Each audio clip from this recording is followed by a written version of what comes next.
Right, here I am with Matt Jackson from the Grays and Chub Carp Academy, and you want to talk to us about marking up spots and finding clear spots in the weed.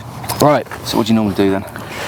Well, I start off, I don't use a marker float or anything. I just use braid and a bare lead. So you're not looking for depth then, are you just looking for clear spots? Yeah, well, because I've been doing it for a little while, I can sort of gauge a rough idea of the depth just by feeling the lead down. Right. So I know if it's a deep area or a shallow area. I'm not too fussed about exact depths. Yeah. So I'm not looking for 4 foot over 6 foot. I'm just looking for, is it deeper, shallower, that sort of thing. Yeah. My main concern is what the bottom's of the like. water, Yeah, by feeling it down. Yeah, normally counting. If it's falling for longer, obviously it's deeper. Yeah. If it goes bump, then it's shallow water. So that's good enough for me. My main concern is what the bottom's like, whether it's weedy or clear spots or gravel. Yeah. So that's what I'm really looking for. So you're very much like me. You're fishing quite weedy waters. Yeah. And you want that clear spot in the water.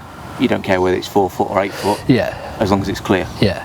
Because generally, I mean, the area of the lake you'll be fishing will be where the fish are, because they'll be in an area of shallow water. So, you know, they're in the shallow water anyway. You know, you're not looking for deep areas in between the shallow areas. Right. You see what I mean? Yeah, makes sense. So I see you've got 3 different leads there. What's? Well, yeah, really, just because if I'm trying to cast further, I use a lead like this, which is a tournament style. Yeah.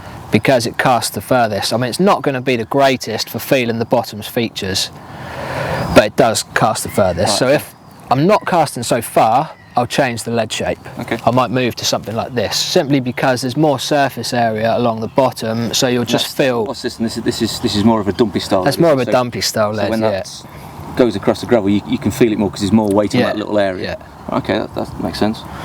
And if I'll drop even shorter than that, then I use something sort of more like this, which has got as much surface area as possible. Yeah. So you can feel every sort of hump and bump in the water. Yeah. That makes sense. So once you've found your spot that you want to fish to, well, I assume you clip up, is that right? Yeah, I literally feel around, and as soon as I feel something that I want to fish to, I'll just pop it in the clip. And then I have another couple of casts, normally line it up with a farm mark, whether it be a tree or a depression in the tree line or a post or anything. You can just line your cast up to. Cast out, just make sure that I've got the clip right. As soon as I'm happy that I'm dropping on the spot I want, then I'm good with that clip, and then I'll wrap it around some sticks. Okay.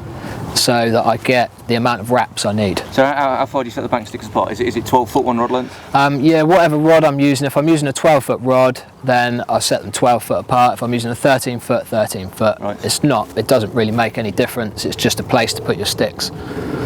Makes sense, makes a lot of sense.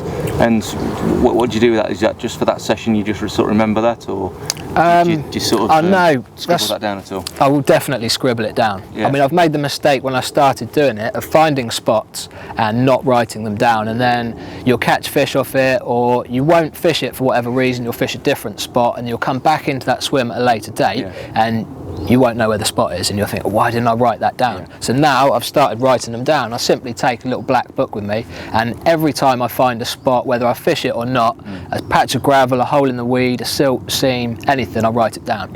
Just so that, and then I've got my swim at the top, and with all the features that I've found, so that if I go off somewhere else and I see fish showing back in that swim, I can just have 3 casts and I know I'm fishing areas where they're likely to be feeding, so just so I don't have to lead around. Cast, get the clip, and then it's really good when you're on fish. Fantastic. That's a great little tip, that is, mate.